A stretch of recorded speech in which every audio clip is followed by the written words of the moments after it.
നടനും ബി.ജെ.പി. നേതാവുമായ സുരേഷ് ഗോപിയുടെ മകളുടെ വിവാഹ ചടങ്ങിൽ പങ്കെടുക്കാനാണ് പ്രധാനമന്ത്രി നരേന്ദ്രമോദി ബുധനാഴ്ച ഗുരുവായൂരിൽ എത്തുന്നത്. ഈ വിവാഹമല്ലാതെ മറ്റു വിവാഹങ്ങളൊന്നും അന്നേ ദിവസം രാവിലെ 6 മണിക്കും 9 മണിക്കുമിടയിലുള്ള സമയത്ത് നടത്താൻ പാടില്ലെന്നാണ് നിർദ്ദേശം.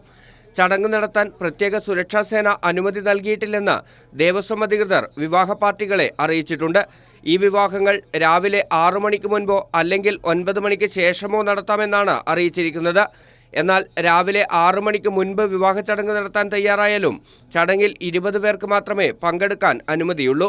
അതേസമയം മാസങ്ങൾക്ക് മുമ്പ് ശുഭമുഹൂർത്തം നിശ്ചയിച്ച് ഷീട്ടാക്കി വെച്ച വിവാഹ ചടങ്ങുകളാണ് സുരേഷ് ഗോപിയുടെ മകളുടെ വിവാഹത്തിന് വേണ്ടി മാറ്റിവെപ്പിക്കുന്നത്. അതും രാഷ്ട്രീയ ലക്ഷ്യം മാത്രം മുന്നിൽ കണ്ടുള്ള പ്രധാനമന്ത്രിയുടെ സന്ദർശനത്തിന്റെ പേരിൽ. മുൻകൂട്ടി നിശ്ചയിച്ചിരുന്ന ചോറൂണുകൾ, തുലാഭാരം തുടങ്ങിയ ചടങ്ങുകൾക്ക് അന്നേ ദിവസം അനുമതി പോലുമില്ല.